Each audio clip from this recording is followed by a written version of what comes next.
You're a real gentleman about this, and I know you're not trying to zing your colleagues, but it's your colleagues in your party, sir, who torpedoed this, who didn't get the facts right on what you just outlined was in that measure. They killed it. Ironically, not Democrats. It was, and it was painful to be able to watch. It got stirred up in all the presidential politics, and several of my colleagues started looking for ways. After President Trump said, don't fix anything during the presidential election, my issue is if we're pursuing everything, we very often end up with nothing. If we're pursuing someone coming later to fix it, later seems to never come. That's gonna hurt! Have MSNBC changed their logo or something? There's no way this is Fox News. Someone alert the Biden camp, because I believe you have a new ad to run from now until November. Looking for ways.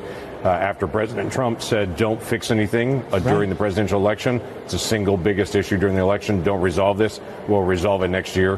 Quite a few of my colleagues backed up, look for a reason to be able to shoot against it. I'm Joe Biden, and I approve this message. While Trump was catching Z's at his trial this week, Republicans continue to spar over their approach to addressing issues at the southern border. Disappointed are you with the speaker?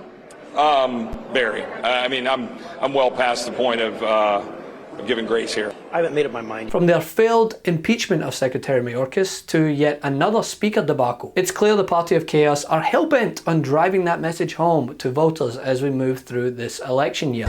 Breaking news, U.S. Congressman Thomas Massie of Kentucky has now joined Congresswoman Marjorie Taylor Greene in the mission to kick out the new House Speaker, Mike Johnson. We have to have changed behavior that supports the policies that the American people are supporting under President Trump. It's not about whether you like President Trump or not. The Republican Party, Republican voters are supporting his policies. And things only got worse as lead Republican negotiator of said bill, James Lankford, appeared on Neil Cavuto's show on Fox News to discuss who was really at fault for this issue. And to this point, while I was expecting Lankford to dish out blame across both parties as he's done so in the past, I was not expecting this full-throated lambasting of the former president, which you and I both know will have him hot under the jumpsuit when he sees it. You're a real gentleman about this, and I know you're not trying to zing your colleagues, but it's your colleagues in your party, sir, who torpedoed this, who didn't get the facts right on what you just outlined was in that measure. They killed it. Ironically, not Democrats. Right. It was, and it was painful to be able to watch. It got stirred up in all the presidential politics, and several of my colleagues started looking for ways.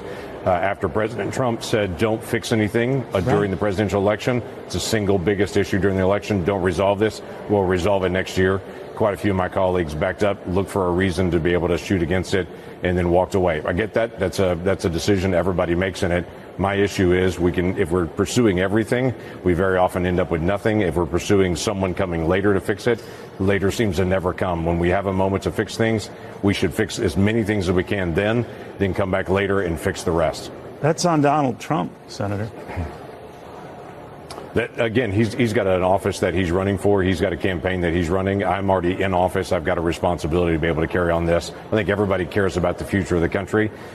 President Trump has a bigger picture of a lot of other issues he's looking for. If we have a President Biden again, this never gets any better. And I think President Trump sees this as a moment that if this gets fixed, then maybe a few people don't vote. And then we have a whole host of other issues in the future. Again, he's got a task he's taken on respectful. I've also got a task I've got to do. I've got to actually get this fixed. There have been few weeks more enlightening than this past one in regards to the clear distinction between both political parties. Republicans can't go 5 minutes without attacking each other while failing to agree on smokescreen impeachments to deflect from their own malpractice. We would not end up with a Democrat speaker, and I was right. I couldn't make that promise again today. Johnson's job is safe. It is. That's how we lose the majority, not because Marjorie Taylor Greene filed a motion to vacate against a Republican speaker that betrayed everyone. What Marjorie Taylor Greene and others, Thomas Massie, were saying was that, they want to look around to see who could be a replacement speaker. It's a bad day for the country. for anybody to vote for this. Now I'm going to move to an area which might be a little tricky for a House Republican like yourself. Mike Gallagher leaving next month.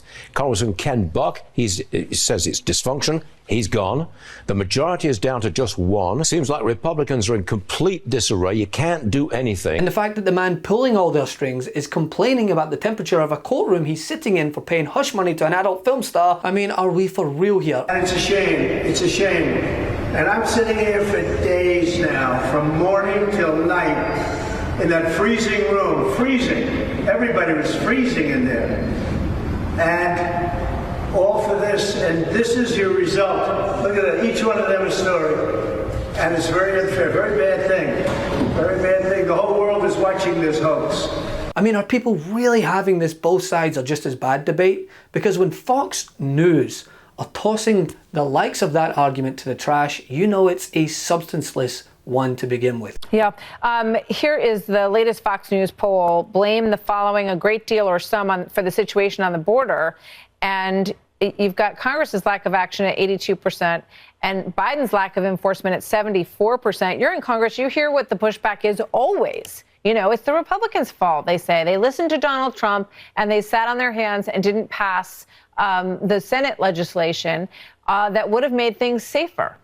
But, you know, the bigger point here is we're discussing immigration, which is a hot political issue, according to the polls, is that if, you know, former President Trump really cared about this issue, why did he block legislation that would have provided more border agents, more asylum judges, allowed the president the power to shut down the border when there was chaos or a surge?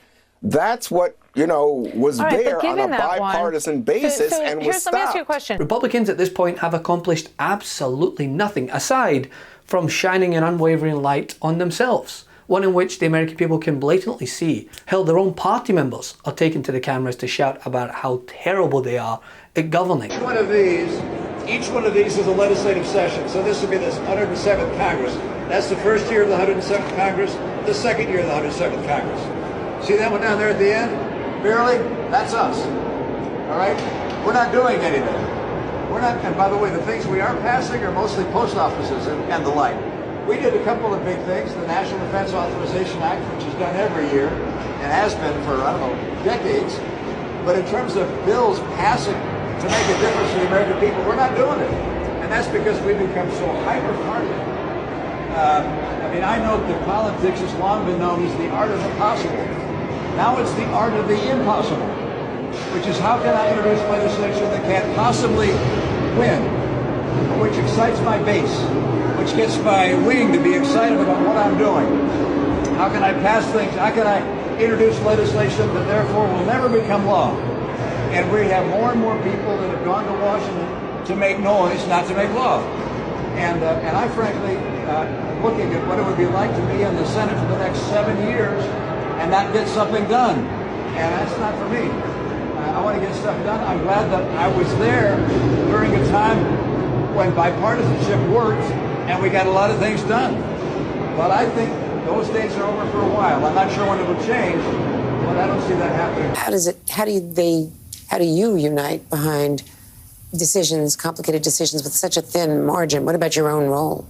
Yeah, well, I have decided, Andrea, I'm not going to seek re-election. You too? Yeah, I am joining Kay and probably some others in the near future, but I've decided that it is time for me to do some other things. I'm always have been disappointed with our inability in Congress to deal with major issues, and I'm also disappointed that the Republican Party continues to, rely on this lie that the 2020 election was stolen and rely on the January 6th narrative and the political prisoners from January 6th and other things. If we're going to solve difficult problems, we've got to deal with some very unpleasant truths or lies and make sure that we project to the public what the truth is. Geez, I mean, a record few bills passed as a majority onto their 450th speaker in a few months. Their frontrunner falling asleep in his criminal trial. Yeah, I have to ask, you guys have been, at the Times, have been live blogging this event.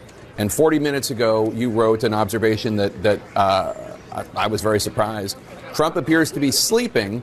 His head keeps dropping down and his mouth goes slack. Tell us about that.